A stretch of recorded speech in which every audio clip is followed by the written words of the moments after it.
Oliy ta'lim muassasalari bitiruvchi yoshlarning bandligini ta'minlash va qo'llab-quvvatlash maqsadida Kelajakka qadam dasturi joriy etilgan edi.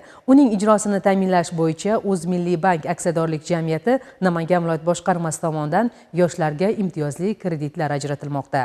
Ma'lumot uchun 2025-yilda dastur doirasida bank tomonidan 9 milliard 895 million so'm imtiyozli kredit evaziga 212 ta loyiha moliyalashtirildi. Shundan 1 milliard 905 million so'm mablag'ga 193 nafar bitiruvchi yosh o'zini o'zi band qildi. 7 milliard 990 million so'm mablag'ga 19 nafar yosh tadbirkorlik faoliyatini yo'lga qo'ydi. Fikrimizda Namangan viloyatida amalga oshirilib kelinayotgan ishlar bo'yicha davom ettiradigan bo'lsak, Uychi tumanida istiqomat qiluvchi Nodira Abdullayeva loyiha qiymati 1 milliard 200 million so'm bo'lgan xususiy klinika faoliyatini kengaytirish hamda aholiga sifatli tibbiy xizmat ko'rsatish maqsadida Kelajakka qadam dasturi doirasida 2025-yilda bankdan 800 million so'm imtiyozli kredit oladi. Natijada esa 6 ta ish o'rni yaratdi. 2025-yil dekabr oyida Uch tumanidagi O'zmilliybank Uch tuman bo'limidan 800 million so'm imtiyozli kredit ajratildi. Bu kreditlarni biz shifoxonamizni yanada takomillashtirish hamda jihozlarni olib kelishga sarfladik. Avval ishchi o'rinlarimiz 12 ta edi. Bu imtiyozdan foydalangan holatda ishchi o'rinlarimizni 18 taga oshirdik. Hozirgi kunda shifoxonamizda aholiga tibbiy xizmat ko'rsatib kelmoqdamiz.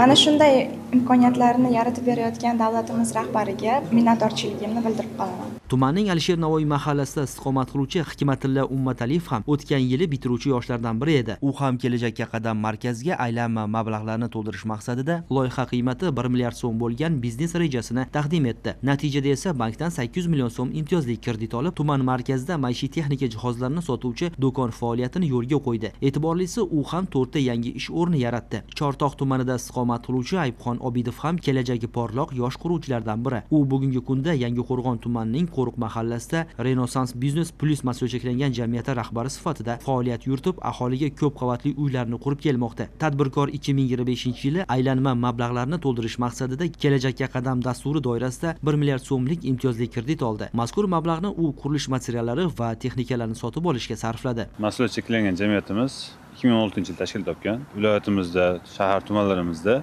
shaharsozlikka o'z hissasini qo'shib kelyapti. O'tgan yili Kelajakka qadam dasturi doirasida O'zmilliybankdan 1 milliard miqdorida imtiyozli kredit olganmiz. Shuni kerakli joylarga sarflab, mana shu qurilishimizni o'z vaqtida topshirish va qo'shimcha ish o'rinlarini yaratish, qo'shimcha texnika, xom ashyolarni xarid qilishga sarflaganmiz. Kredit olganimizdan keyin ishchi o'rinlarimiz yanada ortdi. Oldin 20 ta edi ishchi o'rinlar, 35 taga chiqardik. Keyingi qurilishlarimizni ham o'z vaqtida topshirishga ko'mak bo'ldi. Mana shunday imkoniyat va imtiyozlar uchun yana bir davlat rahbarimizga minnatdorchilik bildiraman. Ma'lumot uchun viloyatimizda 2026-yilning shu kuniga qadar 10 nafar yosh tadbirkorning loyihalarini qo'llab-quvvatlash maqsadida O'zmilliybank tomonidan 92 million so'mdan ziyod imtiyozli kredit ajratildi. Aytish joiz, mazkur dastur shunchaki moliyaviy ko'mak emas, balki ko'plab o'g'il-qizlarning orzu va istaklariga qanot bo'lib xizmat qilyapti.